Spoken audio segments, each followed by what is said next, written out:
ถูกเป็นไงก็ฮะเสียลาบเป็ดสู้กินบ่ดิไหนเป็ดหลัวเป็ดตึกหลัว4 โลเป็ดตึกตัวตัวเดียว4 โลเนี่ย4 โลครึ่งบ้าตัวพิเศษพี่ใส่ครับอยู่ไฮบอกครับเป็นสตรอเบอรี่เป็นขี้หวานเนี่ย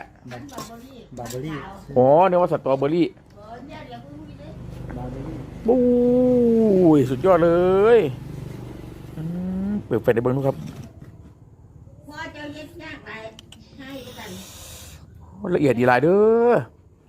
พูดอ่ะต้มเป็ดอ่ะดูผักดิผักมาจากบ้านทุ่ง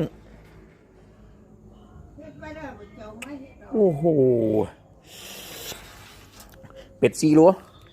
สร้างได้จากตัวมือเนี่ย